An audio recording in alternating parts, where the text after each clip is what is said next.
Have you checked out ChevetteReport.com? It's the newest cigar media outlet to keep you in the know with all things cigar lifestyle related. From press releases to reviews, we have it all covered. Be some of our first members to join ChevetteReport.com and be a part of the next step in the cigar culture.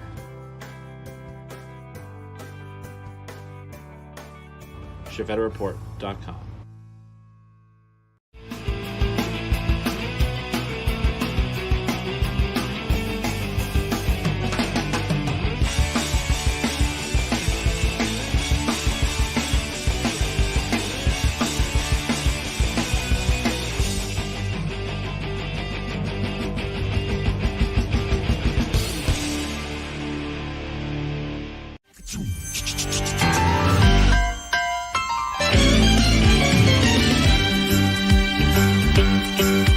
It's a rare condition this day and age to read any good news on the newspaper page. And love and tradition of the grand design, some people say, is even harder to find.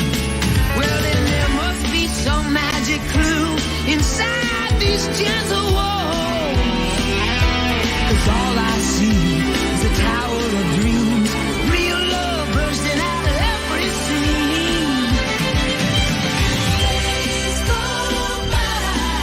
It's the bigger love of the family.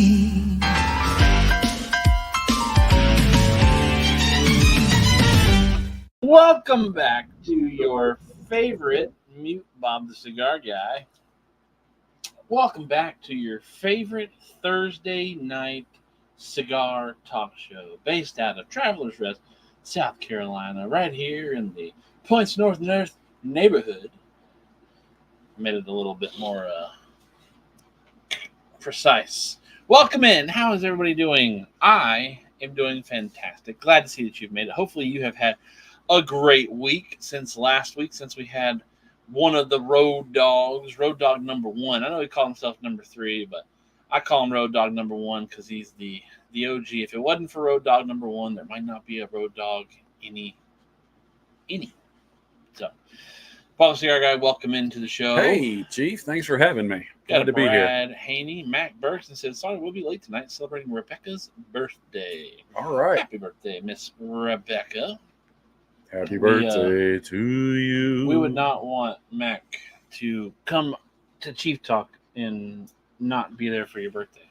I bet there's no Milwaukee sales going on in Jacksonville right now. Yeah, it's time for all the other Milwaukee salesmen to finally get their chance to get in and get some sales done. Sniping on his territory. Charles Adamson, welcome in the show. Mr. Adam Wolf, how are you doing? Gary Zanstra, Grimble Frampton, Jay Bates, Mr. Didn't show up for most of the show at all last week when one of the road dogs was in the room. I love you, Jay Bates.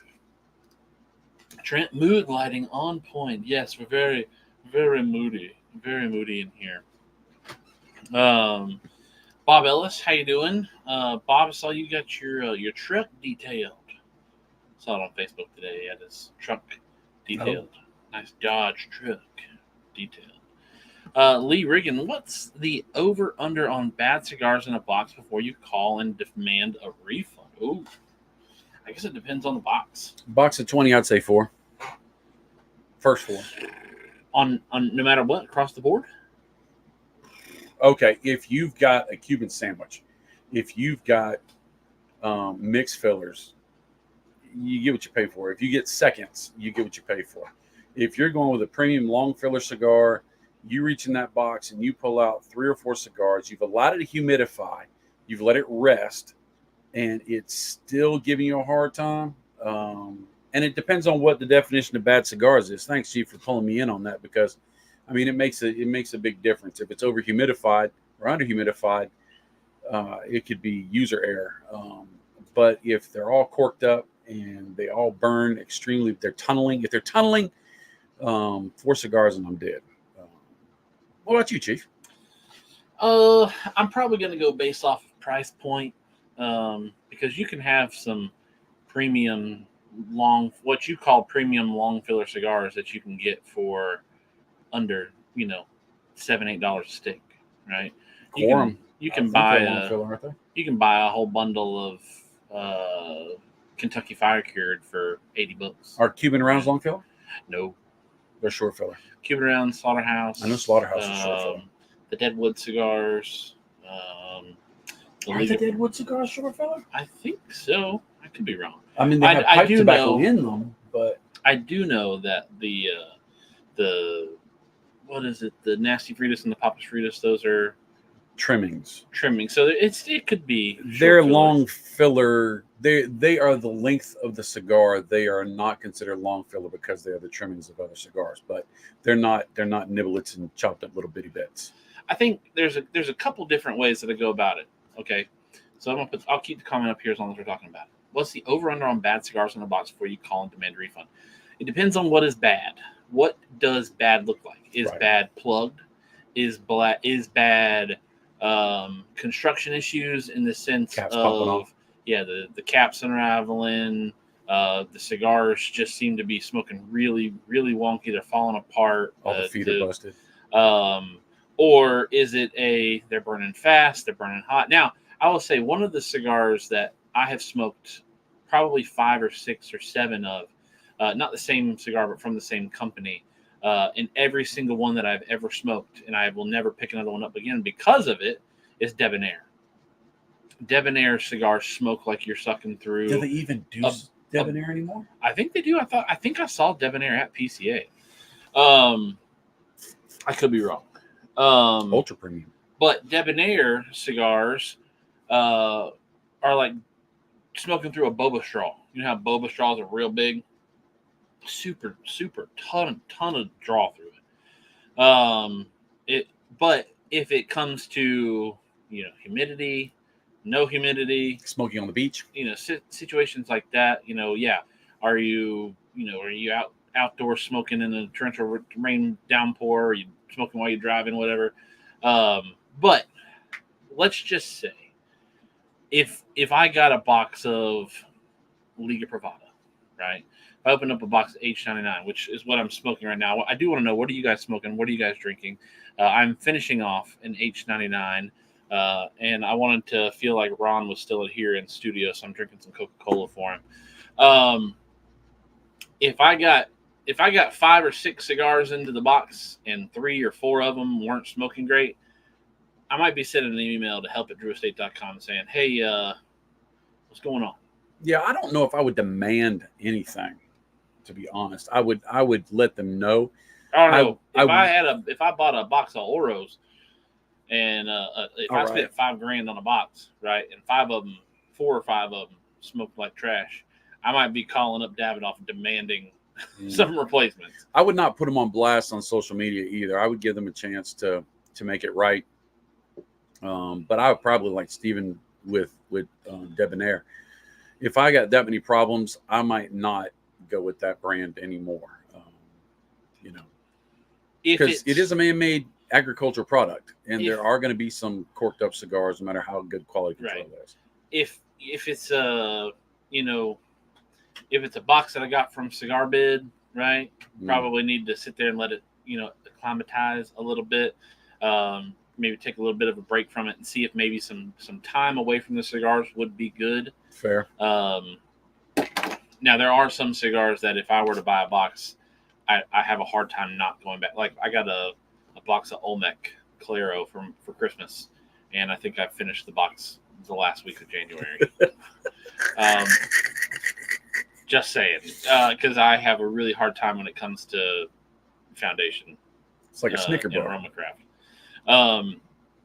So I guess it really kind of depends on a lot.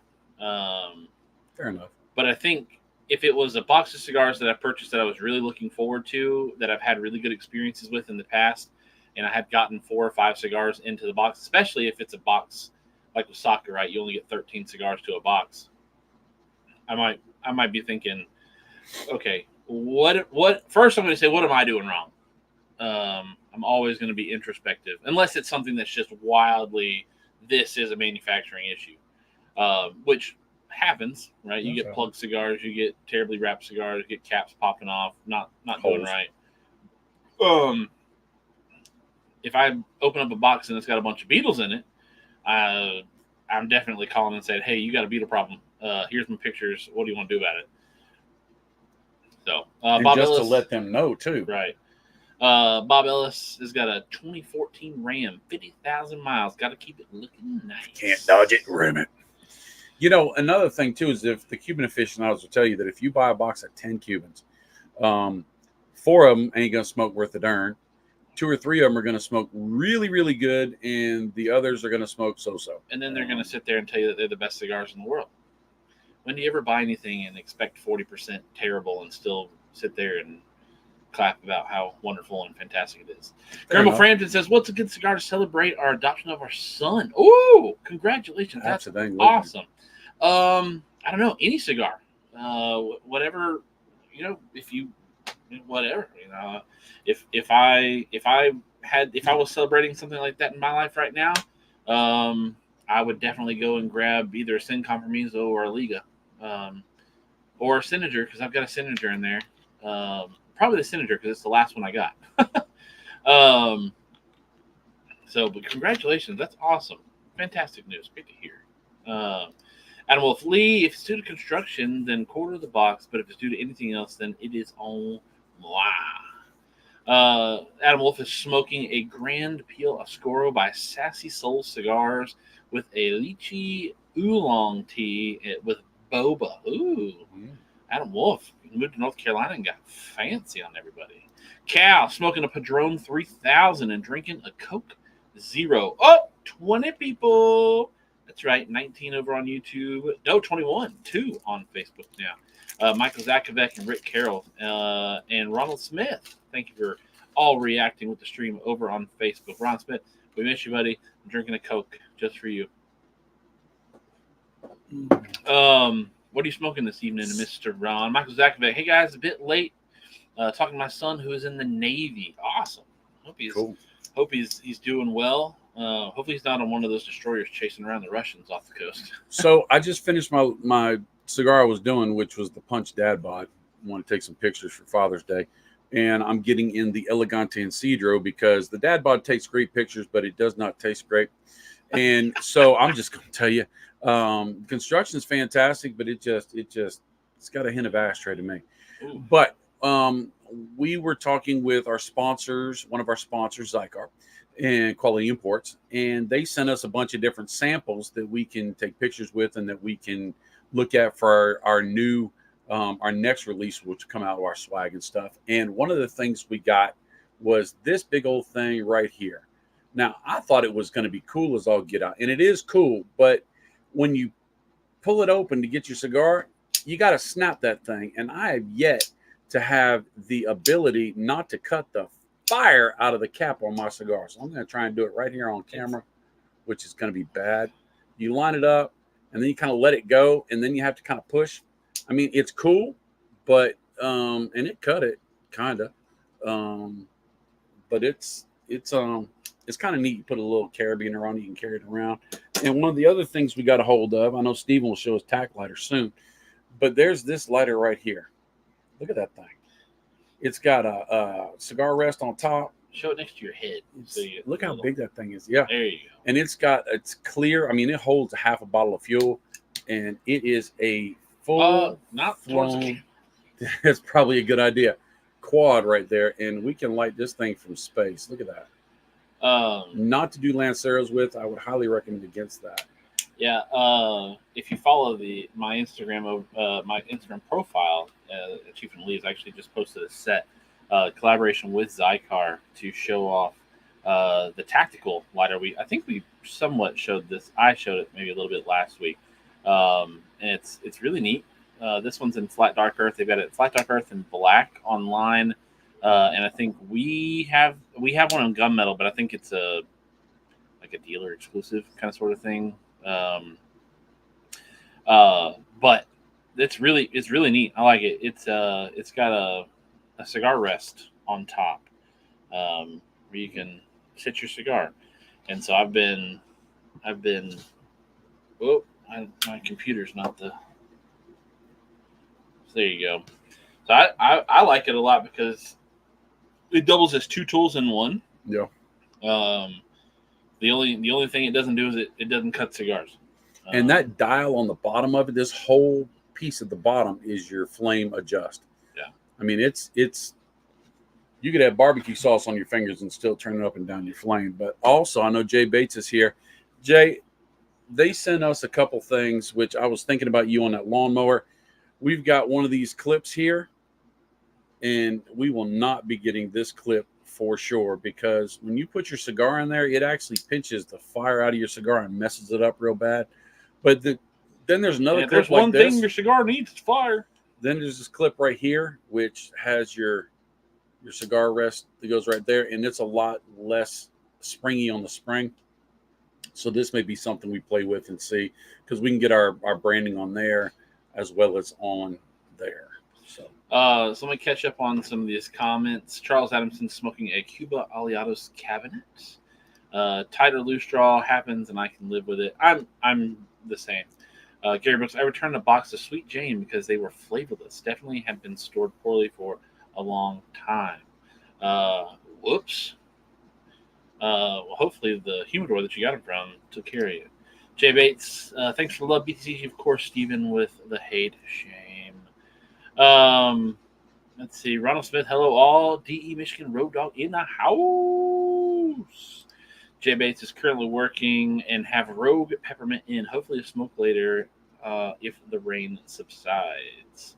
Semi Flo, the barber and Flo? cigar. How are you doing this evening?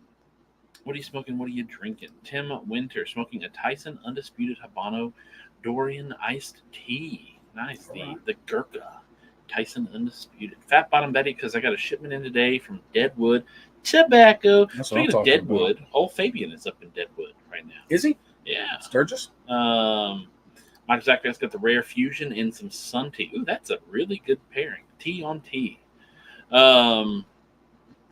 Dan Burns says, not to 20 yet. Well, I've got 25.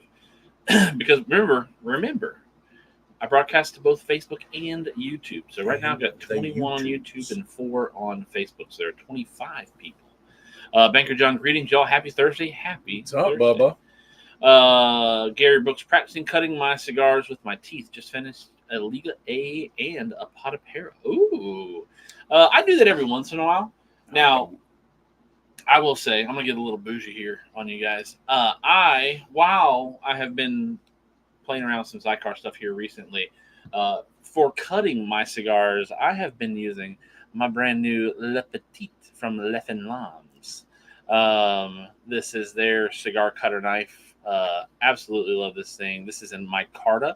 The handle is micarta, and it's an olive drab green. You can see my Instagram from yesterday. I posted a lot of detailed pics on it, but this bad boy is nice and tight and sharp. Bob Cigar knows how sharp these are because he almost cut my finger filleted off. his hand last year at PCA. You know what? If you are from way up north in that term we like to call Yankees, above the Mason-Dixon line, maybe New Jersey-ish area or something like that, you could say the same word twice and talk about the handle of your cutter and your cutter. My cutter's my carter. That's funny. Right? That's funny. Adam Wolf, that Zycar tactical single jet lighter has worked phenomenally for many years. It's a great lighter. I went last week was the first time I'd used it, and I didn't realize that it was a single jet. And I'll tell you what, for a single jet, this is a fantastic lighting tool. I'm not sold on it yet. I'm gonna put it through its paces because the MSRP on that thing is $80, Yeah. and so But it better. What? if you go to Zycar.com and you put in the code Chief Talk, you get 15% off. So the finish better hold up. I'm saying with you. The clip better be solid. Well, and the lighter better stay light. I will say, because I love this lighter and the way that it looks so much, I actually have a little satin bag that I throw it in when I put it in my book bag. And if I put it in my pockets, I put it in a pocket all by itself. I'm gonna put it through its worldly paces Because I feel like this almost like Cerakote material would chip off. But that's with anything that you do with this. Now that gunmetal one, all you gotta worry about is scratches, right? I don't know So if you're not gonna have any worry about chipping or anything, unless it has like you're right. Well, a it's sheen shellac over top of yeah, it. it's like it probably does, but it's a burnished metal. You're right. I haven't really looked at it. Yeah, much. yours is gunmetal. Yeah. Which Your now camera quality is fantastic tonight. my Calibri XV is the same style material, and that Calibri XV, that finish, has maintained forever. I mean, so But like the I'm gonna put it through normal its cutter paces. lighter that I use here for Chief Talk is this tabletop cutter from Calibri, right? Not a sponsor, but up on the edges, all around it, you can is where it has chipped from, people, smashing down on it or it hitting itself or whatever. But it's a lot of the same. It's almost the same material as this. now But this lighter right here, correct. that thing has got a great finish that will last forever. Right. Forever. That's right. Gary Brooks says, "Don't be afraid to clean your lighter jets with a small screwdriver Q-tip and spritzing some butane in there."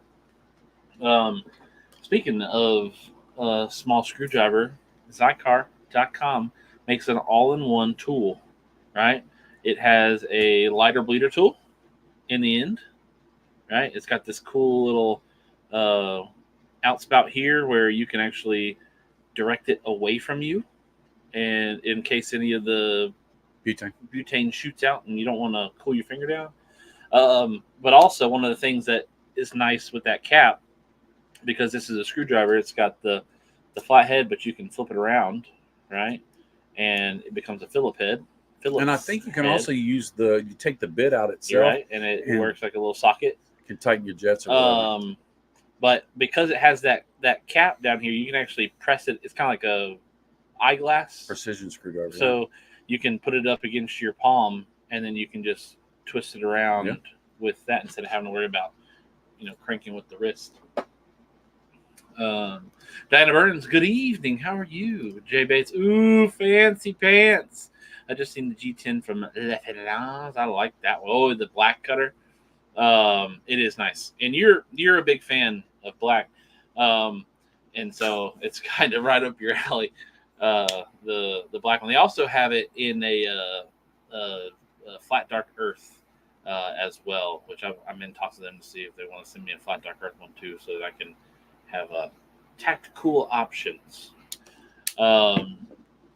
Gary Brooks said, ordered the lab grade torch that Saka uses, should be in Saturday. Banker John, only negative on the lighter is it turns down with right-handed users. Oh, I can see that. Lee Riggins, what's y'all's favorite AJ Fernandez cigar? El Pulpo. Yeah,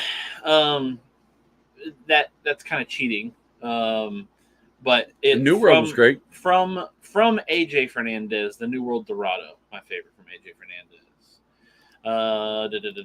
Jay Bates, I have the Tactical Tri-Flame from Zycar. I love it. Good recommendation with the bag for it, Chief. Mine looks a little abused. Adam Wolf, BTCG, my tactical lighter is black and gunmetal. The gunmetal has held up, but the black has some wearing on it. But the battle scars, you want that. You want to be able to show people, I've been to war with this thing. We got 29 people watching, 24 over on YouTube, which I'm sure you guys have all smashed the like button. But we have Charles Adamson, Sammy Flo, Ronald Smith, Michael Zakovic with likes, and Adam Wolkowski and Rick Carroll with the love over on Facebook. And we did just hit 30, so congratulations. Ronald said, I have 2, one stays in the den, and one goes with me traveling. John Ryan, Long Island, stand up. How you doing, brother? Matt Scape, how is the discount code spelled? Can't get it to work. It's Chief Talk, all one word and in capitals. CHIEFTALK. Lee Riggins, nice cutter, Chief. Thank you. Love this thing. Really love. I love that it's the OD green. It doesn't really show up well green in here because of all of the orangish type of light that I have in here. But if you go to my Instagram, Chief in the Leaves over there, you can see some photos of it. Love this thing. You go see it's a little more green here with the white lights on studio. John Ryan, sorry I haven't been crazy at work. It's all right. I'm glad you're able to make it in here with us. Does LFL make one in mother of pearl? They might. They got a bunch of it. They have a lot of Le Petit knife options over there. They've got some really neat ones, and then they've got some like plain ones. They're all sharp, really sharp cutter. I don't know if I've ever come across a sharper cutter. Honestly, Now the William Henry cutter, that thing is, I'd believe it's just as sharp. a good possibility. I mean, and I haven't tried every cutter. The socket cutter was sharp. Sock cutter is Um, sharp. My Latag from Leffen Loms is also pretty sharp. Speaking of the tag, But now, Leffen Loms, didn't they say that don't try to sharpen their blade, send it back to them to sharpen Right. it for you? Right. But they also say that you really should never have an issue with your knife not being sharp. This is the Latag, also from Leffen Lom, and it is super sharp and also in OD green.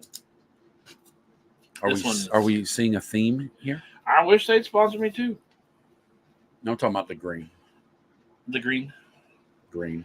Tim Winters, I'll be in Ellenboro, North Carolina in 2 weeks. Y'all allow guests? Where's Ellenboro? Yeah, we absolutely have. We had a guest on last week with us, Mr. Ronald Smith. Catch up with old Bob the Cigar Guy on Facebook, and you guys can work out some deets. Cal, I have a Zippo with a torch insert. Nice. Lee Riggins, what's the price on that cutter? This cutter is, I believe, $169. Which, honestly, for this bad boy, because it is so sharp, and it's not just a cigar cutter, right? You can turn this bad boy into a full-fledged knife if you want to. I don't, because I carry a plethora of pocket knives wherever I go. I wouldn't want to possibly put a ding on my this, cigar cutter. Like this Boker knife. This is my favorite carrying pocket knife to go around. This one actually has the Chief in it. Shout out Francesco and Gigi for sending me that a couple months ago. Favorite knife that I carry around is from Boker. Let me take my knife out of my pocket. Oh, there we go. That's my pocket carry. That's my EDC right there. Just a little thing, right? Gary Brooks forgot to say happy 5-year anniversary. That's right. We technically there went the Zycar lighter. No. Technically, it was a couple weeks ago. Was the actual true anniversary of it? I know we've been in season 6 since January, but I changed that a couple years ago. Instead of waiting to get to the anniversary date, I just changed it to where at the beginning of the year we would start that calendar year as that season. So we are now truly officially into season 6, but we are 5 years here on Chief Talk. Full 5 years, half a decade. Wow. Adam Wolf, that's right, Gary. Happy 5-year anniversary. Lee, they claim you never have to sharpen it, and I believe it. I have put, since December, I've probably put a couple hundred cigars through this thing, and it cuts fast and sharp every single time. Tim, okay, sweet. Lee Riggins, that's not a knife, that's a knife. Anthony Janis, hello, good people. Hello, Mr. Janis. How are you doing this evening? So with it being half a decade down, Eric Order, thanks for hitting the like button over on Facebook. And everybody, all 23 people on YouTube, I'm sure, again, you guys have smashed it over there. With it being full 5 years of Chief Talk, I'd like to just kind of walk back down memory lane and think about where Chief Talk started, how Chief Talk grew, where Chief Talk is now, guests that we've had on, moments that have been hilarious, moments that have not been hilarious. Did you have a clip mashup? No. Oh, dude, I thought you were going to roll the Beautiful Bean footage. I was like, uh-oh, this isn't going to be good. No, I did think about that earlier when I was trying to think of what to title tonight's show. I was like, oh, man, I kind of wish that I could go back through and, pull a bunch of all the clips and stuff. A lot of the videos aren't there anymore because of the whole YouTube, banning situation. You got on your memory bank. I mean, you've got 40, 50 hours to try to go over all that footage and put together a 2-minute clip. Right? I don't have all of my lives saved. But I mean, obviously, I've been here for all but one Chief Talk, right? The one Chief Talk I didn't do is your gas station food review Chief Talk. So I thought maybe it'd be fun. We have some people in here who have been, around for a while when it comes to Chief Talk. and Anthony Janis right out the bat with 2 really good ones. That one's probably the funniest moment in the sense of just random things that have happened to me on Chief Talk. Chief Talk has been out of country once before. Chief Talk has been all over the eastern seaboard. We've done Chief Talk from Florida. We've done Chief Talk from South Carolina, obviously, every week. We've done Chief Talk from Kentucky. We've done Chief Talk from Pennsylvania. We did not do Chief Talk in Connecticut. But we have done Chief Talk at multiple lounges. We've done Chief Talk out and about. Did Chief Talk in Louisiana at a lounge for a barn smoker. That was a lot of fun. Got to have Brittany and Travis Acord on. And that was fun because we had to adjust the camera height for Brittany Acord. I forgot about that. But no, the electric bill lady, that was funny. So for those of you who have not been around Chief Talk all 6 seasons, it was probably in the first year of doing Chief Talk where I used to live in an apartment, and I lived on the back side of the apartment, but the back side was the best side because there was a lake that all the apartments kind of went around. But with the way the apartment building was set, was the sun would always set on the back side of the apartment building, so the sun would just kind of bake through into the living room through my sliding glass doors. And one night, sitting up on the 3rd story on my balcony, because Chief Talk used to be out on a balcony. You think it's tight in here? That balcony was tight. One night, middle of summer, because it was hot, and she wanted to know what my electrical prices were. With the sun setting all the time on that side of the building, just in the middle of talking to the camera, actually talking to my computer. Back then, I was talking down to a computer instead of at a camera. This lady's like, "Hey!" I heard her, "Hey! How's your electric bill with the sun setting down on your window all the time?" Ma'am, I don't remember what I told her, but it's kind of weird. Like, I'm on the computer. Like, you can visit. Like, I'm not hard to miss. And it's not like the balcony doesn't show everything. It's just, metal stakes all around the balcony railing. That was fun. The geese were great because as soon as the sun really started to set, the geese would fly over top of the apartment from the road and would come to land down into the lake. And then they would walk around the lake, and they would just be loud and make noises all the time. Used to have a Blue Snowball microphone. It's actually down there in the abyss of all the things that we used to use. I remember that when wintertime would come, you had your Eno and a tarp and something else trying to make a wall. Had a little bitty space heater down between your feet. Every once in a while, I'd come over to join you, and we'd have to kind of kick the space heater to me for a while till I got warm and kick it back to you till you got warm. I mean, it was... I wanted to continue doing Chief Talk. That was before we ever had a studio. Right. So it wasn't like I could come over here and do Chief Talk, in the studio. Because, like, right now, I drive 30 minutes one way every week to come over here to do Chief Talk. But we have a dedicated studio. We have an actual space. It hasn't always been nice, right? And acclimatized and humidified and cigars everywhere and whatnot, right?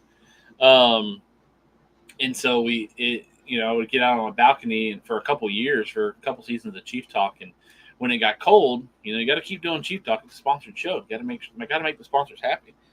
And what I would do is I would lay 2 blankets on the ground because it was ply or board 2x4s, so there were gaps where the wind could come up. So I would lay 2 blankets down, a small space heater on top of that, and then I had this collapsible table, like a 2.5 foot by 2.5 foot collapsible table that I would put my computer, my Blue Snowball microphone, and then to rest my drinks and my cigars and whatnot throughout the show.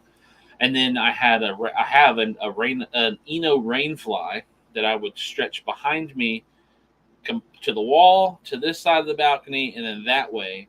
And then I had a blanket that I made a string from one side of the balcony to the front door, and I would actually have to have my wife hold it tight on the inside of the door, and I'd have to slam the door shut so it would keep taut, and then put the blanket there so that I could have my nice encapsulated 32-degree smoking zone. Then it would get cold enough where I would actually just throw a blanket over top of the table so that it would only just heat my private parts. Dan Burns started on the back porch of the balcony. The balcony is where it all started. Chief and Bob, what's your thoughts on putting your content on Rumble too? We did that. We did that for a while and didn't do well. Didn't do well at all. So it's basically, I hate to say it was kind of just a waste of time. We tried it, but the platform is just so small, and we didn't get any real traction. And we could invested all our time into doing that, or trying to work on our Instagram, work on our Facebook and our YouTube, and so that was, and our website. Chief's done a lot of work on the website, so we went that direction instead. Gary Brooks says, waiting for Chief Talk from Southwest Michigan. If you can handle some easy bake oven barbecue, I would love to make a Chief Talk road trip, Bob Cigarga road trip up to Michigan, because we have so many friends and people that we have come to make as family through Chief Talk, who just happened to populate the whole state of Michigan. I mean, we got the Road Dogs, we've got Gary Brooks, we've got Joe Olasinski, Anthony Carlson. There's a whole bunch of people who are up in Michigan. George. I said the Road Dogs. All right. And we got people in New Hampshire, and we got people in New York, and we got people in Chicago. No, we've got people all over the place. I mean, we got we've got people all over the area. place. No, that's not to dilute, how many people we've got everywhere else. But we have a large amount of people who just happen to take up the state of Michigan. Now, as you learned last week, Michigan is not small. So just because you go to one part of Michigan. And Michigan people are funny. They hold up their hand and say, I'm from here, and he's from there, and they're from here, and They use their hand all the time when they're talking about. I guess it looks like a hand. I mean, if with South Carolina, I guess you could do like this. Like, okay, I'm from here, but I used to live down here. And a lot of times I go over to here. You can technically do that with a fist with South Carolina. I ain't never seen nobody from South Carolina. I ain't never seen no other state do that. I see why they do it. Like, it makes sense though. I mean, you put your hand up and it's like, oh yeah, I can see how that's Michigan. Joey Van Norstrand, hey fellas, hey Joey, how you doing this evening? Adam Wolf Chief loved those geese. Whew. That's when I learned that you can make bologna out of geese, but it's more like what you call that stuff, salami. It's more like salami. Ronald Smith says, agree with Gary Brooks, come to Michigan. Lee, sounds like the song You're Gonna Miss This. Gary Brooks loved hanging out in the Chief Tuck studio. Yeah, we've had Gary a few times here in the studio. Always enjoy him and Liz coming through. Yeah, him and Sweetie. The murder tent. That's old Adam Wolf and his murder tent. That murder tent got destroyed in a hurricane or something like that. Michael Zakovec says he loves Michigan. He says he's close enough in Illinois I could road trip it. Speaking of Illinois, Bob Ellis, he's down in Illinois as well. Got to see DG Eli. Bless you. Excuse me. Mike Linnaeus is in Michigan, isn't he? Hence the nickname Mitten. I would have never known that. If somebody would have said, what's the Mitten state? I'd have been like, I don't know, maybe Rhode Island because it's a bunch of knitters up there. I don't know. I think of like Rhode Island and Vermont. I just think of a bunch of old white people. I do. They were young before they were old. You know that, right? They don't just bust in old people. No, they're perpetually old. They're just. What was that? That movie, not Bilbo Baggins, about the guy who kept aging backwards or something. Like Benjamin that. Button. Benjamin Button. The Curious Case of Benjamin Button. Bob Ellis is at the southern end of Illinois. Oh yeah, we've some of the better moments in Chief Talk have been things like having people in studio, right? Ron got to witness the boards that you can sign around the studio, And one of the things is like he was gonna sign Bob's side, but because everybody has signed over there, there's a whole bunch of stuff on a whole bunch of space on my end for him to sign. You So got a I now couple. have two. I now have two signatures on my side. Jamie Vaughn. 1, 2, 3. You've got 4, Gary and 5, Liz 6, there. 7, You got 8, Ronnie, 9, who's a local 10. friend. You have Steve Cook, who works for Gurkha. You got Will McFall, who works for Drew Estate. I can't tell who. Fabian's up there I somewhere. can't tell who is between Will and Hunter Otts. I don't know. I can't see who that is. 8521, whoever it was. We got Travis Acord, Brittany Acord, Ed O'Neill, and his wife Carrie. We've had a handful of people come through. Fabian is up there, and so is Jared. So we've now had. Chief will say we've that had it's because brands I hand here him in the pen and I studio. point to this side. But He does. He handed the marker to Ron last night. I was like, here, look, you can sign up here if you want to. And I said, you can sign over here if you want to too. But he does. He points people to sign over on his side. Bob Ellis says the Surstroming. I don't think we did Surstroming for Chief Talk. I No, think it was just just a a live. But that's we can still count that. and we do the Marmite and the Vegemite on Chief Talk? I think that was a Chief Talk.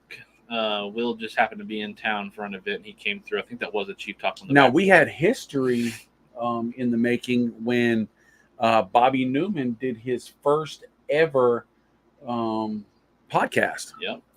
His two grandsons were having to sit on both sides trying to tell him what to do and how to talk into the computer and all that stuff. We've had a handful of brands and owners. We all the way from Bobby Newman with JC Newman. We've had Willie Herrera. We've had Pedro. We've had Pedro virtual. We've had Pedro live. We've had Willie Herrera virtual. We had Willie Herrera live. We had Saka. We've had Steve Saka on multiple times. Jack Heyer. We had Steve Saka's wife and Miss Yvonne on. Right. We've had Abe DeBabna on. We've had Jeff Borshowitz on. We've had Freddie No from Jim Beam. Jim Beam, Bakers, all that stuff. He was on with us. Padron was on. No, not Padron. We've had Altidus. Patron. Yes, we have had Patron on. We've had Altidus on. Lorraine. We've had the Republic of Debauchery on. We've had Will McFall on. We have had Mac Bergson on. Cookie. Steve Cook with Gurkha. We've had him on. We've had Fabian on. We've had Jared on, formerly MB, or now MB Fuma, formerly Favilli, formerly Mombacho Cigars. Who else have we had on? We've had on Nicholas Melillo with Foundation. Oh, that's right.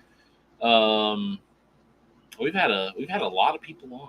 We've had more than I. That's now that you put And them I'm all probably together. missing some. I'm probably missing. Not you string them together. That's pretty impressive. But we haven't had a guest on other than the Dumbarton ladies for a while. Yep. We had Joe Grow on. We've had Joe Grow on when he was with Quality Importers. That's right. We had Willie Herrera on last year. We had Pedro on last year. Again, we were in Nicaragua. Chief Talk's been in Nicaragua. We had Willie Herrera in person in Nicaragua. We had Pedro in person in Nicaragua. Did we have the Dojo Boys on in Nicaragua? Yeah. Rex Mercer? had. I don't know if Rex got on, but we did have Master Sensei on. What else? Who else have we had on? But we've had a. It's funny. Jay Bates will tell me all the time. He's like, "Hey, with your guests coming on, make sure that they know it's a family-friendly show." And I always tell them, "We've had Drunk Pedro on. Can't top that." Mm-mm. Ronald Smith says, "You guys crack me up." Ronald Smith, thank you. Jay Bates, DE Mike is in Michigan along with Robin Rex and Habibi Rani. Stogie's sister, how are you doing? No worries if you're late. We're just glad you're here.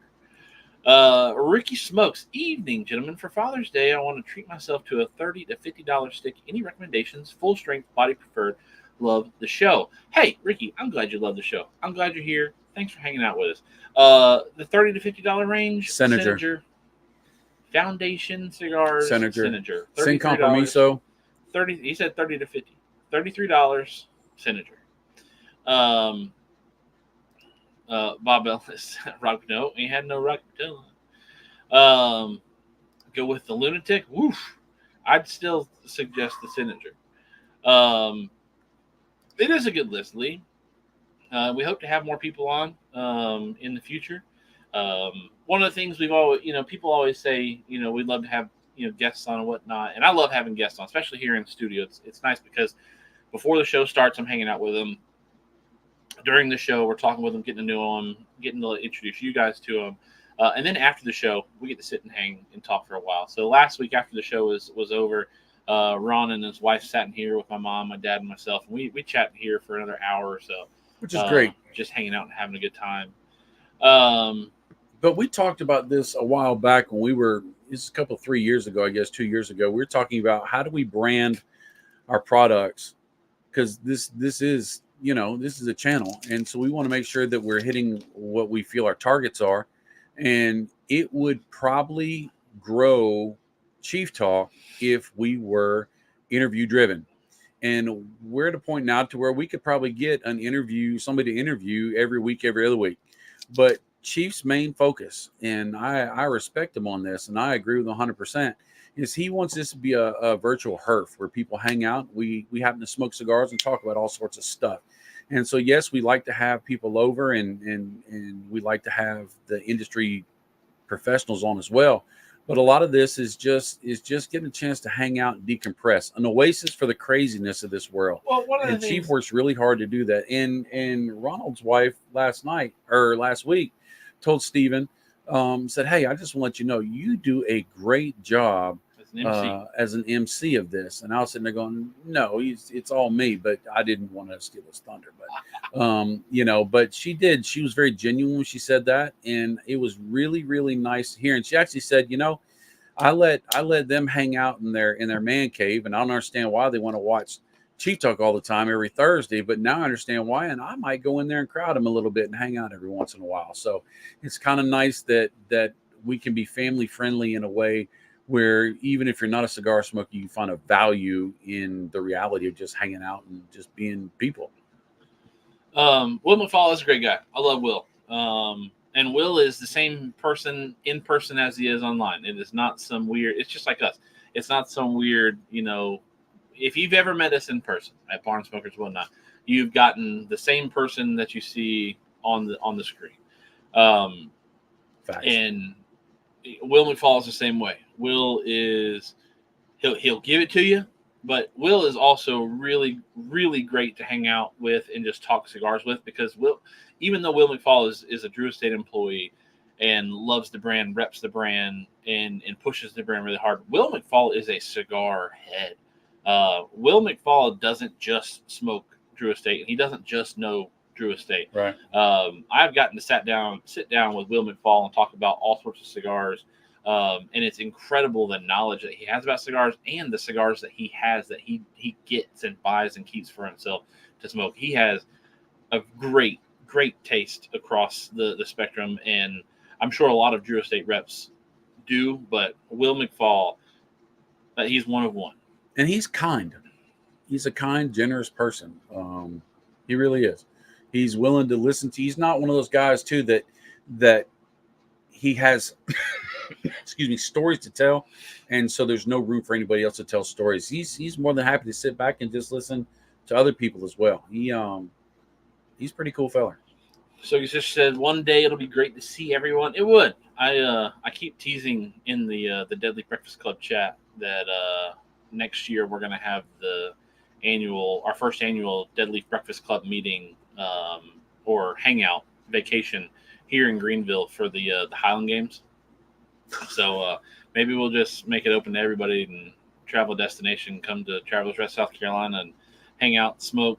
We'll do some stuff, and then you guys can watch me throw heavy things. Adam Wolf, I agree, Stogie Sister. We should one day work out a huge get-together with everyone. I'd love to do that. Ricky, I like the Ashton ESG. I agree with Chief on this. It's my favorite part of the week when I can make it. Jamie Vaughn with a man of the people. Thank you. I appreciate that. That's very high praise coming from you, Jamie. I appreciate that. Charles Adamson says, even better in person. I have met Charles Adamson in person. He's somebody who needs to benefit from the can of butane, 2 cans of Dr. Pepper here in the studio. Yosef Dumbarton episode was fun with the STFU sweet tip or not review. That was the worst review I ever had to do. And I actually fussed at Steve Saka, tongue in cheek, of course. He couldn't make the double tip super sweet. He couldn't make the sweet tip sweet. He had to make them just barely. And it was so scary because so many reviewers were jumping off and they were doing the reviews of it. And you could be wrong. And I'm fine being wrong, but it's just kind of, I really want to taste this. I really want to find it. So that was one of my hardest reviews ever. Lee smoked the leaf by Oscar a couple days ago and tasted like trail mix. I was waiting for a spicy note, never got it. It was okay. Did you unwrap the leaf from around it first? I'm not a big fan of much from Oscar. The Superfly was good, and then I think it's called the Wild Hunter. The Wild Hunter was good. Big Game Hunter. I don't remember. But I'm not a big fan of the leaf. Any of the leaf. What was the one with? I think it's a cool concept having that leaf you've got to unravel around your cigar. What was the one he had that came in that altar, and each band was a different Aztec Alter leader Q? or something? Alter? No. Yeah, it's Alter Q. Was it Alter Q? Was that Oscar? Yeah. So it was the Alter Q. Neat box. I had that box forever, and I finally pitched it. That was a cool box. That was a long time ago. It was That was 5-6 a long years time ago. ago. That was a really long time ago, actually. But no, yeah, going back through the annals of Chief Talk, being able to do Chief Talk on location has been really cool. Going to Barn Smokers or going to Nicaragua or Yeah, we did Chief Talk in Vegas this year, didn't we? No, we did not do a Chief Talk in Vegas. Well, that's right. That was the You did. cigar guy. You did your lives in Vegas. Which we won't be doing the lives in Vegas this year. No, I'll be in New Orleans. Maybe. But no, the being able to sit and have big profile guests on, some of the best blenders in the world come on Chief Talk is great. I love Steve Saka when he comes on because he's somebody who does read the comments, even because when I bring a guest on the show, they also can see the comments. So like Bob the Cigar Guy is a guest on the show, even though we're here in studio together, we can turn on cameras, we can see each other in here. I basically just dial into him. You have on pants? Hello. I have on shorts. And then you can see I've got all the comments, right? But when a guest is on, they can also see the comments. And Steve is somebody, and he's not the only one who does Jeff it, but as well. Steve is really good to watch the comments and react to the comments and talk about things that are going on. And Bob's right. When it comes to Chief Talk, my goal with Chief Talk is to technically kind of sort of count it as like a virtual HERF in the sense of, I want to sit down and I want to talk to you guys and react to you guys. So that's why comments coming in is such a big thing for me. One, it's kind of like a thermometer, right? When I've got a lot of comments that are coming in, it means that it's an engaging conversation. It means the show's worth it. And Mac Bergson's actually, since he's not here right now, is actually really, really good to show encouragement. As much crap as Mac likes to give me online, Mac's in person, like your uncle. In person and in texting, Mac and I, it's a very great relationship, and it's nothing like what you guys see going back and forth through Chief Talk. But Mac is always good to say when he really enjoys the show. He says that that was a Chief Talk performance. It was funny. I'm thinking to some of the ones that were hitters and some of the ones that weren't, and all this and that, and I'm thinking of brackets. The soccer bracket, there was maybe 2 people commented the whole dang time. But that basketball bracket that we did, the March Madness, that thing was ridiculous for what, 5 weeks? Yeah, almost a solid 2 months. I mean, that was crazy. The which that when we did the World Cup, right? It was kind of because, well, one, I'm excited for the World Cup. I'm a big soccer fan now. It was, I didn't really prepare anything for the show, and I thought, oh, it'd be cool to do a World Cup bracket, but obviously the interaction was tremendously low. Now, Robert Cash was on that show, so the comments were there. They were just all Robert Cash. Bob Ellis was also he was in there. good to kind of go off of, some of the knowledge that he had as well. But now I will say honestly and for true, Chief Talk is Chief's baby. I mean, I still have my finger on it a little bit. If Steven said, hey, we want to do, bikini car washes on Chief Talk, I'd be like, no, we're not going to do that. Not that he would ever do that. But, I mean, he comes up with the ideas. He comes up with the carrying of the content. I'm just here because I live here and I get to hang out and smoke cigars on Thursday night. But Chief Talk is Chief's baby. Ever since we started with the idea coming back from the Florida Barn Smoker, where basically I said, let's get you in front of the camera. Let's do 5. Just do 5. Let's do a test. And y'all showed up, and Sherry Ellis was real big in that. She jumped on a whole lot. She was the number one supporter. And she jumped on a lot, but everybody really gravitated to it. And I truly believe that it's a part of who Steven is now. Just this, I mean, he looks forward to coming out here, and it's not because I'm sitting next to him. It's because he gets to do this. I mean, when he talks about how bad it was the first couple of years on his porch, it would be torrential rain. It would be nasty. It would be uncomfortable. It would be, it was 2 small kids at that time, right? The original, it was 1 small kid. I mean, but there was a lot of responsibility, and for Shannon to pick up the ball, and for Steven to put out that content every week.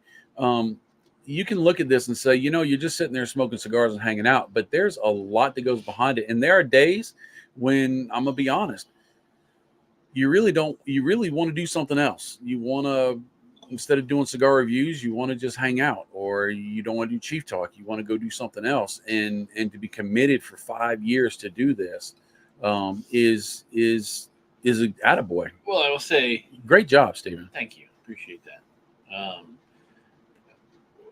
You're right.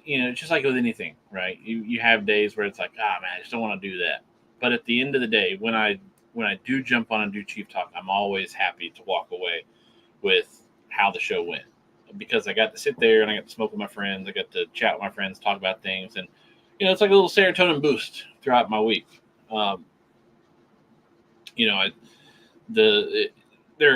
are a few things that are like constants in my life when it comes to like schedule wise, and Thursday night is probably the most dedicated constant that I have schedule wise. Now, a lot of that does have to do with the fact that I have sponsors that I have to show face for. Which again, thank you to Drew Estate. And that's another thing. Chief Talk has sponsors. You were unsponsored for years. Yeah, Chief Talk has sponsors.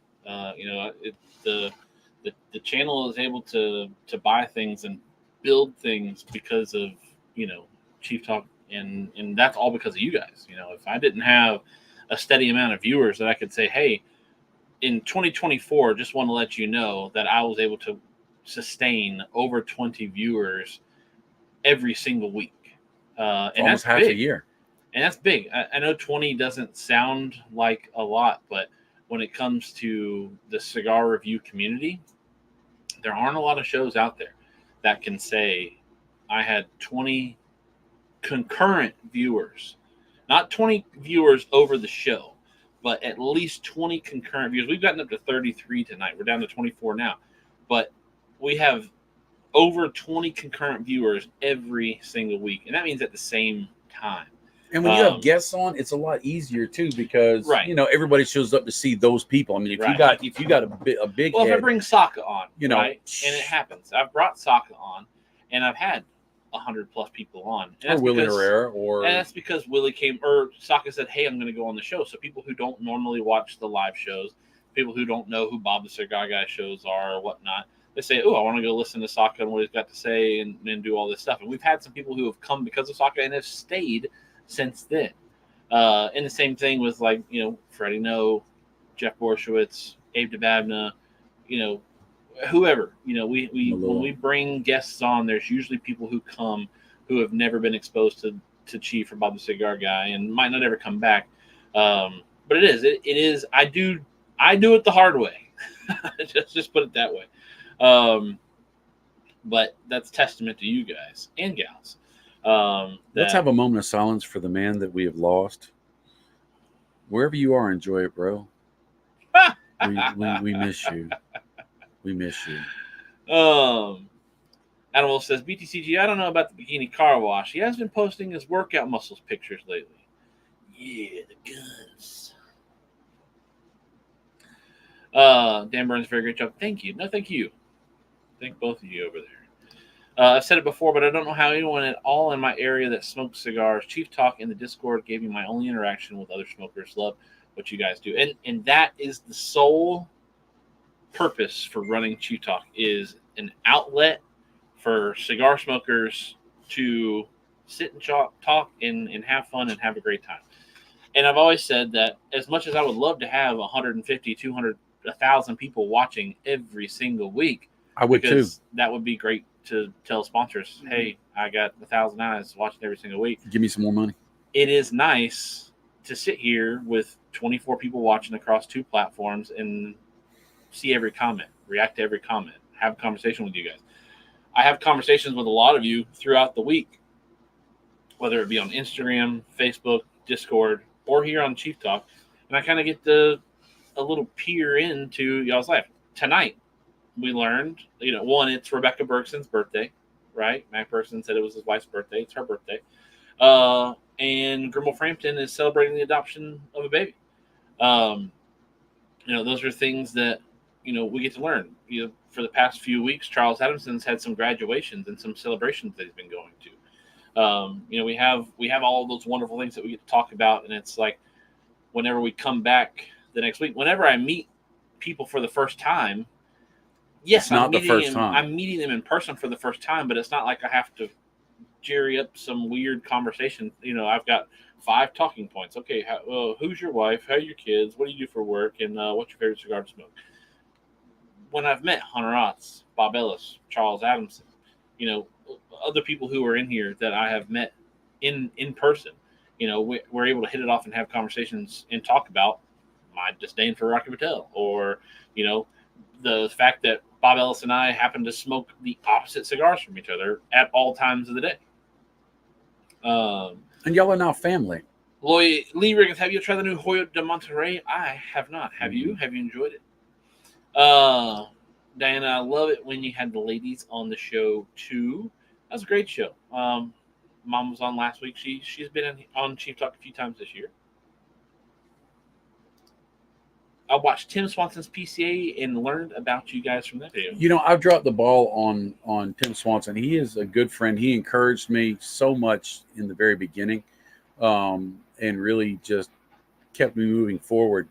And he told me, he says, Bubba, anytime you want me on your show, anytime you want me to come on, I'd be happy to come on. And I know he's so busy.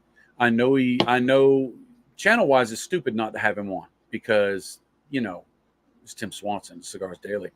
And we need to have Tim on, because he's just awesome. He's a great Lee Rickens says he also has come from Tim Swanson's PCA video.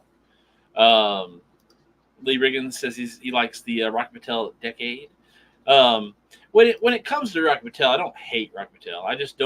I don't like a lot of the Rocky Patel cigars, and I feel like everybody, Rocky Patel included, pushes, they're just the great cigars. They've been around forever, blah, blah, blah, blah, blah, blah, blah. It's kind of like Gurkha, like my same opinion on Gurkha or a couple other brands out there.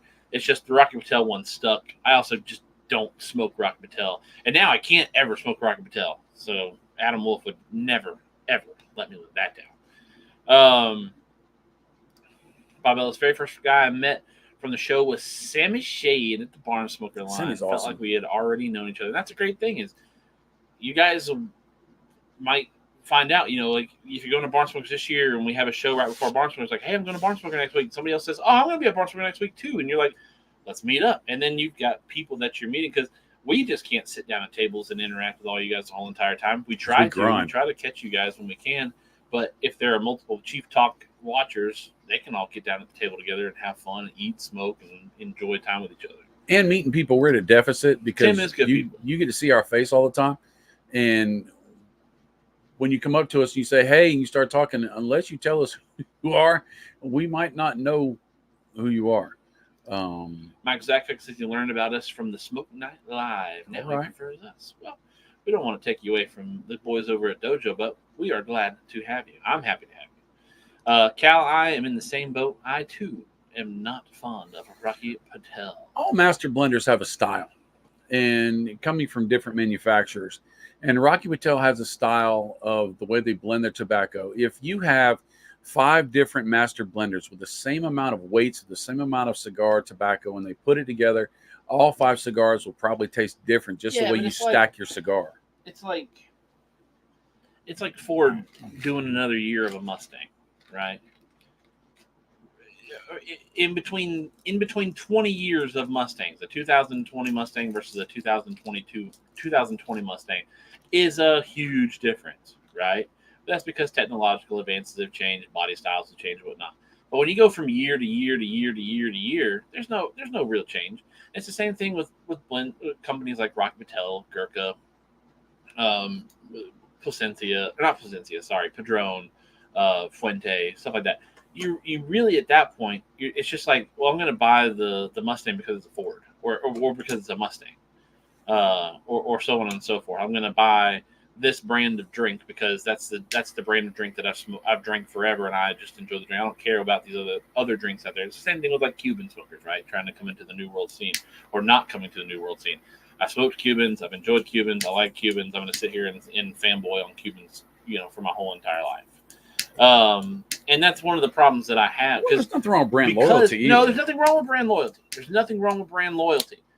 But there's nothing wrong with being loyal to other brands as well. Agreed. There's nothing wrong with saying, okay, maybe Ford's just being lazy by putting out another Mustang because, they did the software update on it and they're going to charge me another $6,000 for it. It's like an iPhone, right? That's probably a better comparison is somebody being loyal to Apple just because that's what they've always had. Ooh, I got to buy the brand new iPhone because I need to have the new iPhone. Well, the new iPhone didn't have anything really spectacular. From year to year, nothing really changes. Now, if you've got a 6-year-old iPhone versus an iPhone today, huge difference. But I feel not that iPhone or Android or Mustang or whatever would do this, but what I feel when it comes to the cigar niche, the cigar market, is you have a lot of older school, New World brands that were big, heavy in the 90s, early 2000s, and 2010s that just coast on their name, right? There's not a whole lot of innovation in their stuff. There's not a whole lot of branching out of brand when it comes to all that stuff. You look at Drew Estate's line, and it's like you could have a cigar that tastes like sweet tea, and then you can have a cigar that tastes like the finest premium tobacco in the whole entire world, right? And there's a lot in between.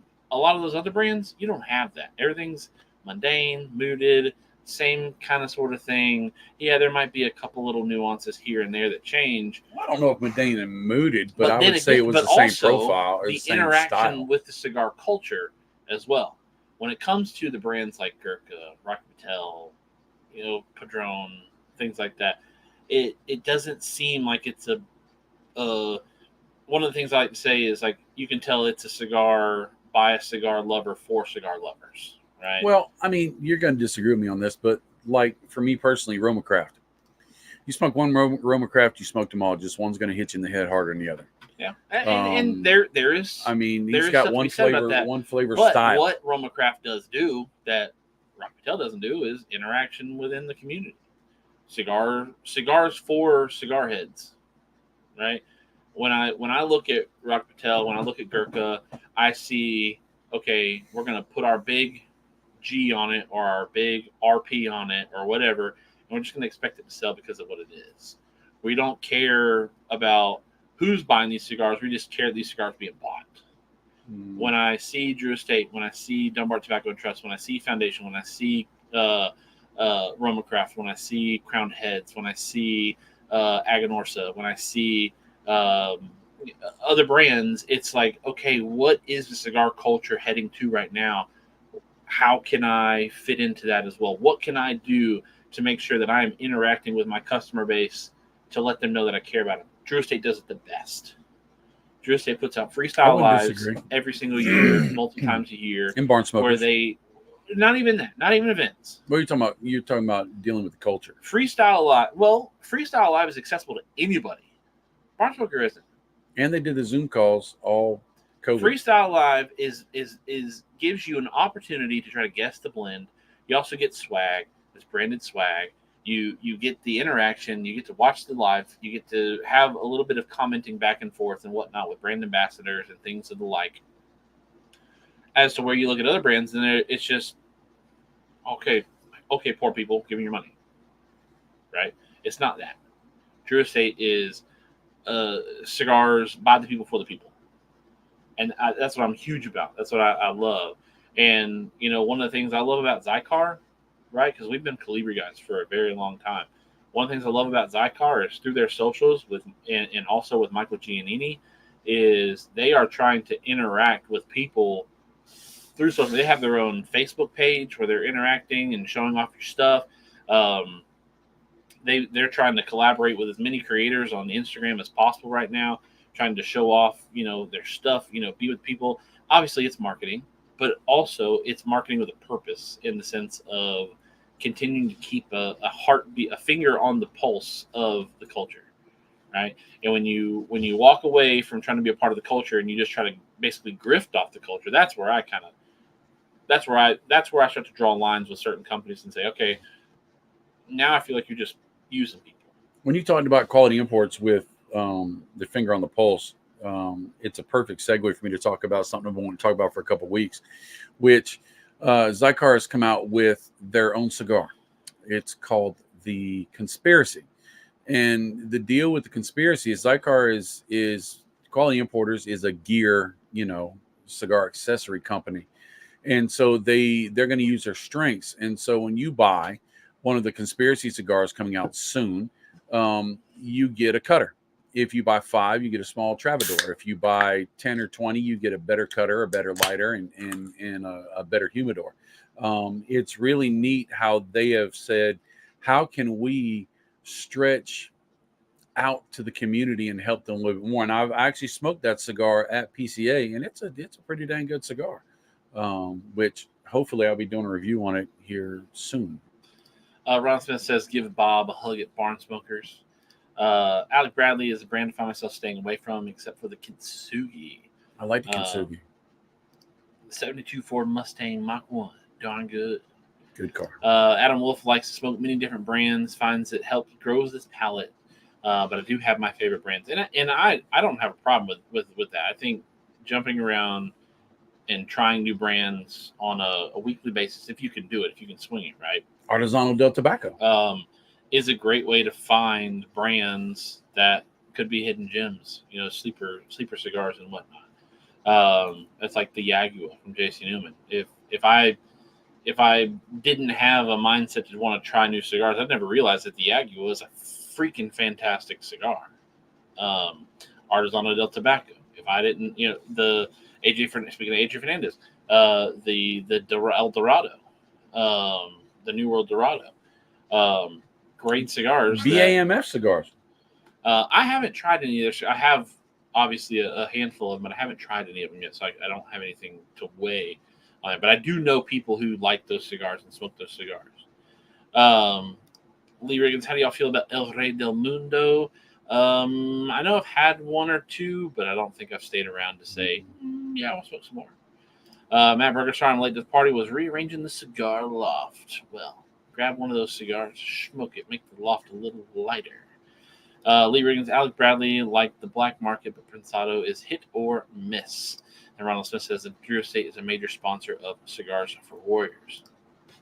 Absolutely. So, definitely that's kind of one of the reasons, or really the main reason that really drives my gripe with not wanting to smoke Rocky Patel, but also I got to kind of keep up the mantra. But again, when I see Rocky Patel cigars, I'm not interested in them at all. Nothing jumps out and says, "Ooh, this is different. This is new. This is something, different from what we've offered before." Good show as always. Got to go. BTCG, I'll be in. See about making it down when I start my vacation. Yeah, check them out or find them on Facebook. And get all the 2 weeks. The Is that 4th of July week? I don't know what he said. It was the next week. Because you're going to Myrtle Beach, right? Possibly. And I'm going to New Hampshire. So Well, I don't it's the know. 4th I of don't July know if week. we'll be here. Probably won't be here. 4th of July week, we won't be here. Sadly. Actually, we regardless of whether I'm here or not, we always take off the week of 4th of July for Chief Talk. Either it's the few days before or a few days after. It just depends on when the 4th falls. I haven't looked at the 4th of July is on a Thursday. So the next two, we got the 20th and the 27th. So we've got the next two Chief Talks here. But Independence Day is on the 4th. Independence Day is on the 4th. Yeah, I was factually correct. 4th of July is on Thursday this year.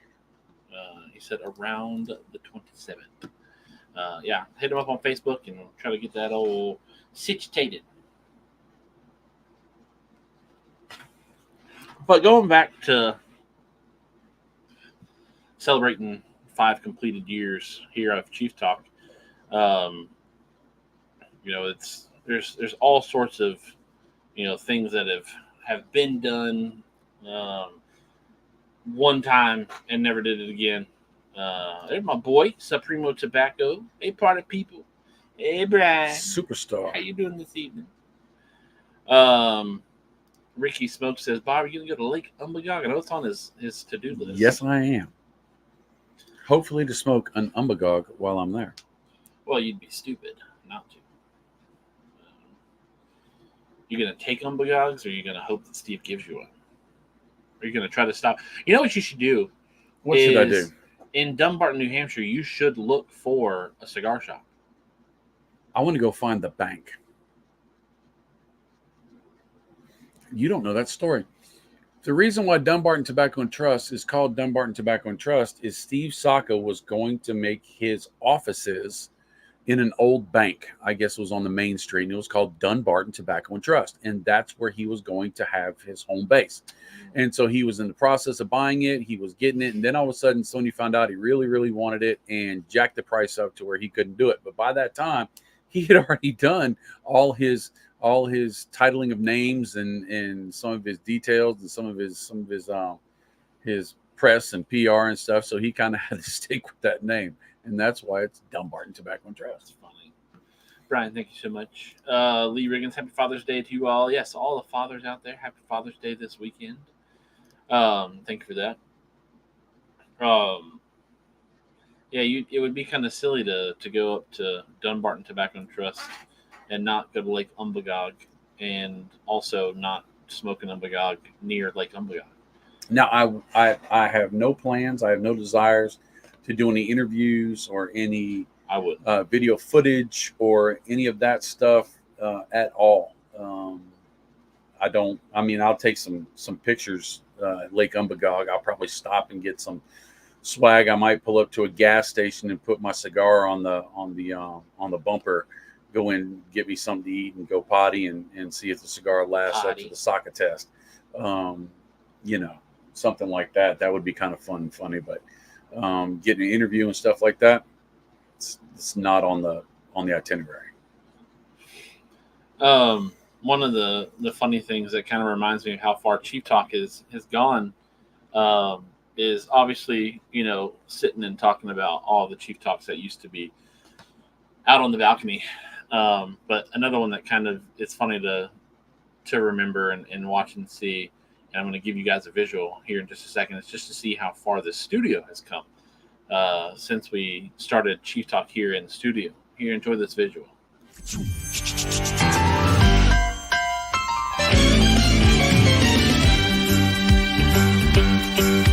It's a rare condition this day and age to read any good news on the newspaper page. And love and tradition of the grand design, some people say, is even harder to find.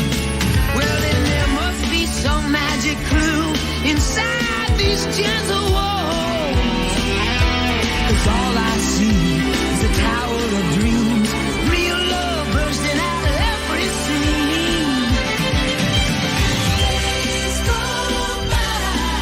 It's the bigger love of the family.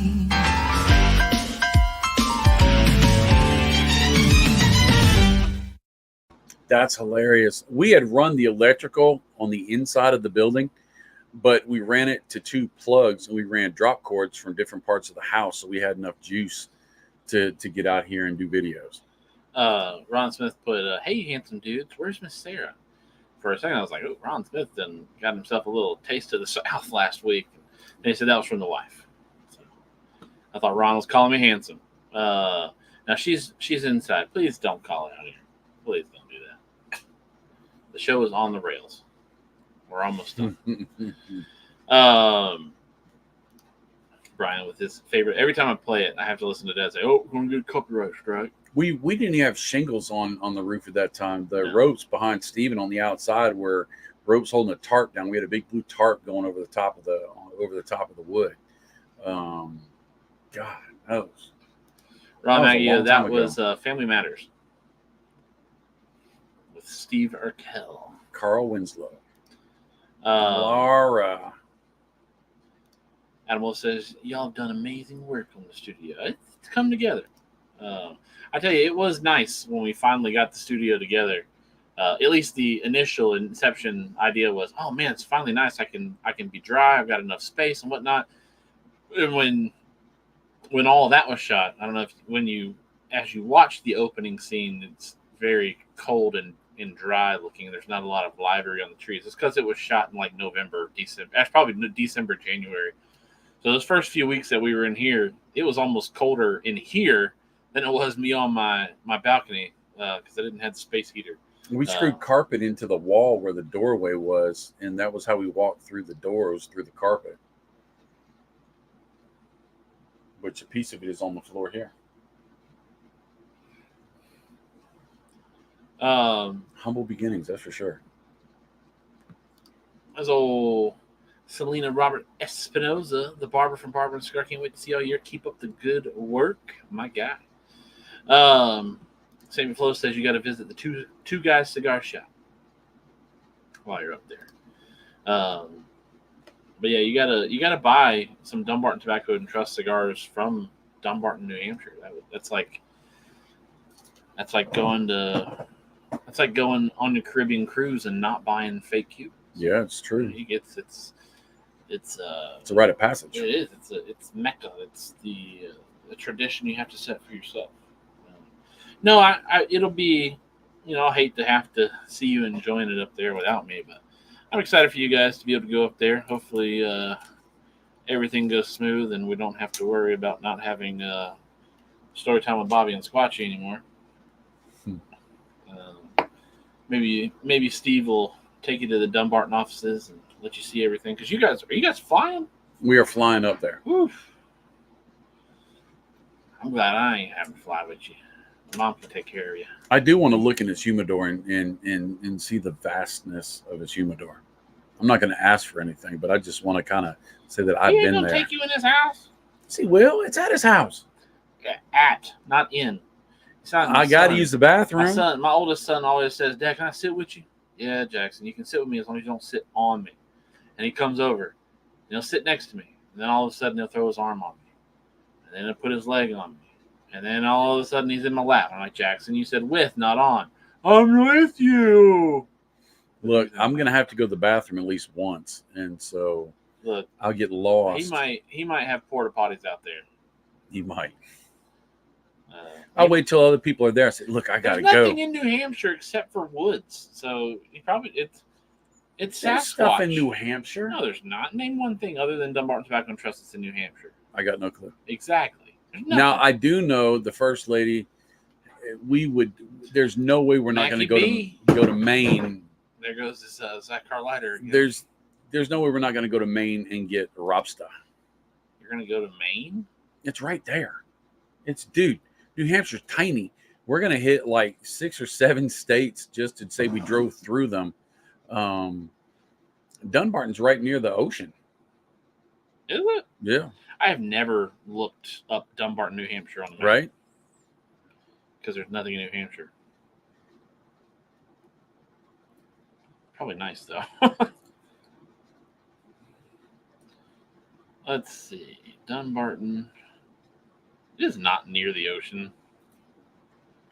It's like an hour away. Well, it'd be just north of Manchester. Manchester. In New Hampshire, Vermont, Massachusetts. You will be close to Maine. Yeah.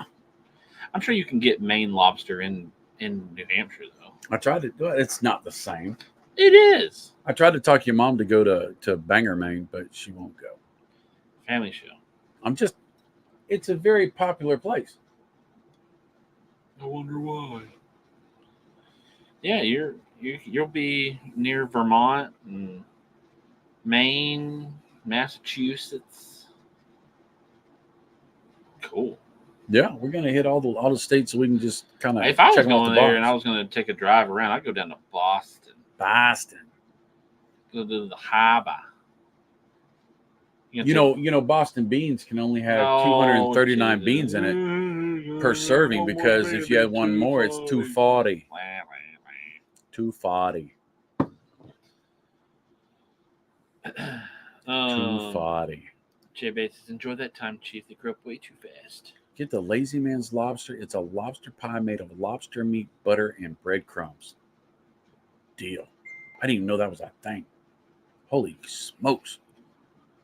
I don't eat seafood. I want to sit near the harbor on some like outside restaurant outside where you're sitting on some pier or something.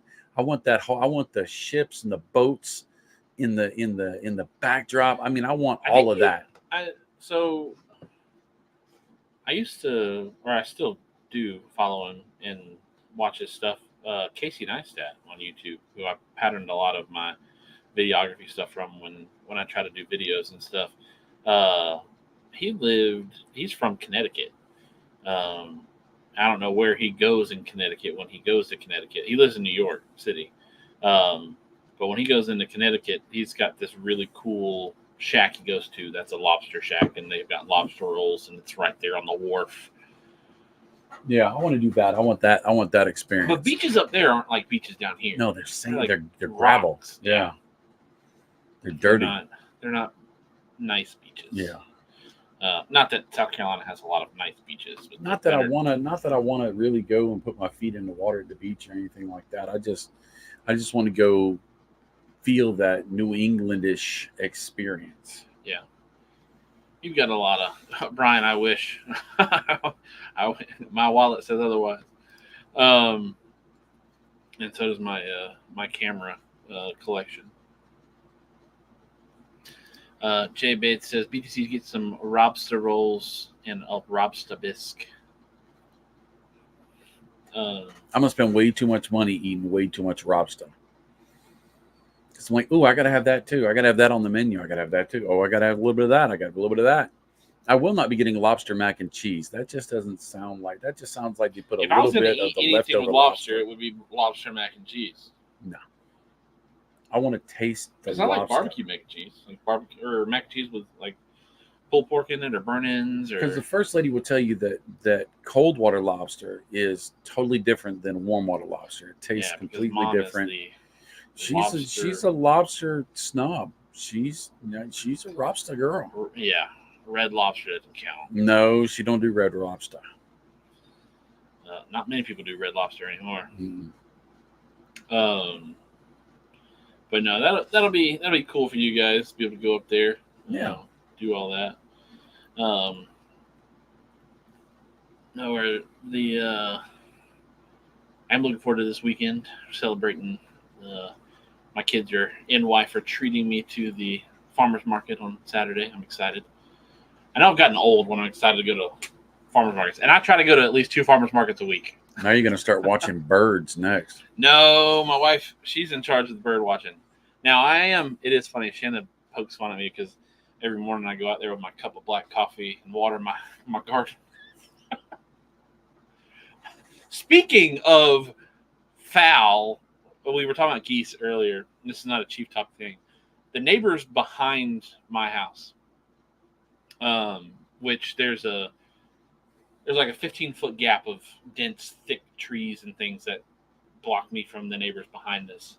They're from the Middle East, or not? Sorry, they're from the Eastern Europe. I don't know where from, but they talk like I feel like I got to tell the government, hey, they're spying. And they're loud. And there's a lot of them that live in that house. It's a big house. But anyways, they've got chickens. And they only have about 2 chickens at a time, but they've had about 20 chickens in the time that I've had my chickens because their chicken coop and run area is not protected from above. And they lose roosters often. Well, a couple nights ago, put the kids to bed, and I went outside to get my wife from walking the neighborhood. And I couldn't figure out where she was, so I went inside, got my iPhone, pinged her phone, and it said she was in the backyard. So I went to the backyard. Her phone just happened to be in the backyard. And I heard the people shouting. And I was like, oh, God, here it comes. We've got the Russians out in the Atlantic. But they had a chicken get up on their fence. And as they were shouting at it, it jumped out of it was on the fence. They wouldn't let the chickens are smart enough to know where their home is. Where their food is. And they will jump back down to go to their coop. Every time that I've had to deal with it with my chickens, they always find their way back to the coop. But they scared the chicken over the fence. And the fence is a 7-foot tall fence. And the chicken can't figure out how to get back over it. So for 2 days, the neighbor's chicken has been trying to come to my chickens and hang out with my chickens. But their chickens have a very bad pecking issue over there. My chickens, I got 1 rooster, 4 hens. None of them peck each other. I have never, ever, ever had a problem with chickens missing feathers outside of molting. Well, this chicken keeps trying to get in my coop. So for the past 2 days, Jackson and I have been trying to primitive trap this chicken. We have one of the laundry hamper baskets that are like a foot deep, but like 3 foot long and 2 foot wide. And we've got 2 of them set up in the backyard or outside of the fence. And they both have strings with sticks and chicken feed underneath them. And we just wait for the chicken to come by and start eating some of the food and pull the trap. That's hilarious. The chicken has not gone for the bait yet. But we are waiting. Hilarious. We are waiting for the chicken to get trapped. That's hilarious. Like because I think they've just abandoned the chicken. They're like, chicken's never coming back. Or maybe they're waiting for me to catch it. Because they know I have chicken. I got chickens before they did. Because the lady kept coming to me every time I go to get the eggs. She's like, do you sell the eggs? It's like, I got 4 hens. We eat the eggs. Shannon got mad at me for not offering her eggs that day. Your mama get mad if you give your neighbors eggs and don't give her none. Shoot.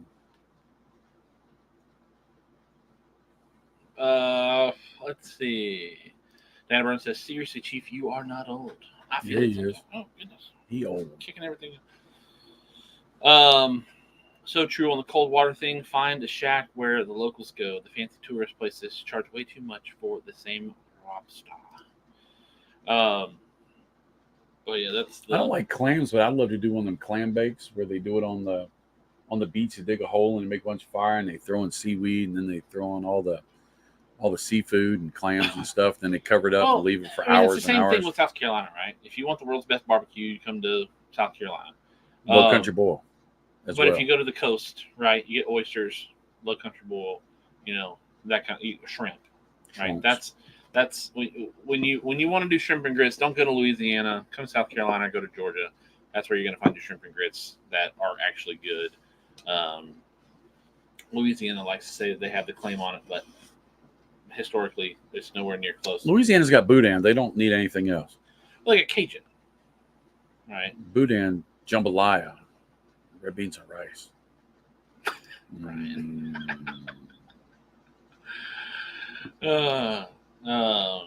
Ron Smith says North Georgia barbecue and shine. Well, I'm not going to trust the man from Michigan to know what's good barbecue or not. And shine, you got to get up in Appalachians. The Appalachians. Appalachians. Georgia has the Appalachian. Yeah, but it's True. just. Um, I'm talking about Tennessee and Virginia, uh, West Virginia, Your shine Kentucky. that comes from the hollers. That's where you want to find your shine. Adam Wolf right behind you. All right, family, got to run, catch up with some people. Catch y'all next week. Shine is in Tennessee and Virginia. Shine from the ridge of the Appalachians, which runs between Tennessee, North Carolina, Virginia, West Virginia. Now, Ronald Smith does know his bourbon because that yeah. Dragon's Milk is amazing. Yeah, it was. I almost poured some tonight. But I told some guys at work about it, and they're like, "You did what?" I said, "Yeah, you only get it in Michigan." And he said, "Oh, I've been looking for that forever." And I said, "Ha, you can't have it. It's mine." I better take some of it now, because the last time we had something that we couldn't get a hold of, you poured a whole decanter full of it and left. What are you talking about?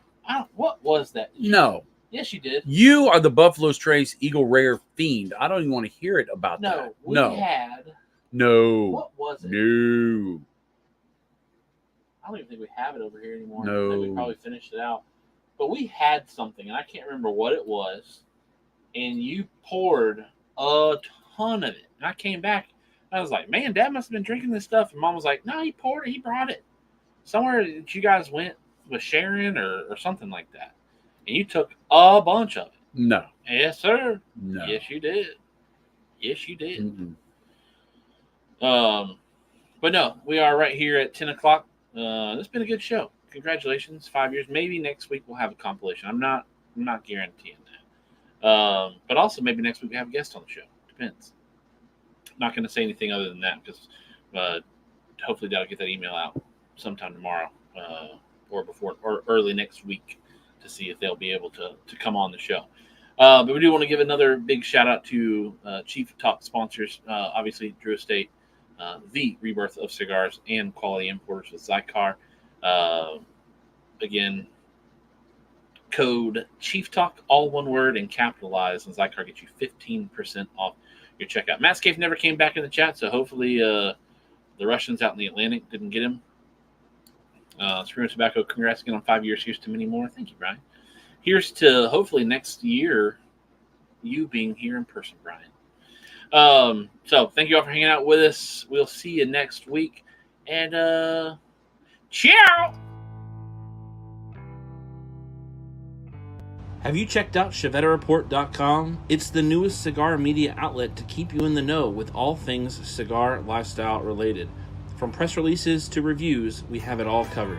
Be some of our first members to join ChevetteReport.com and be a part of the next step in the cigar culture.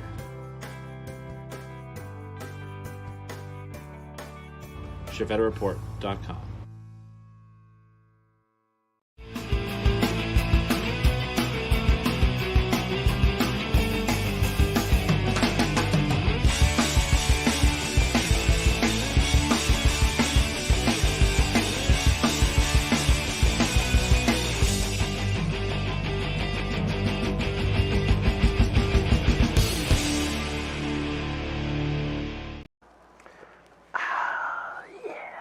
Time to relax. Whew. Man, I am beat. Whew.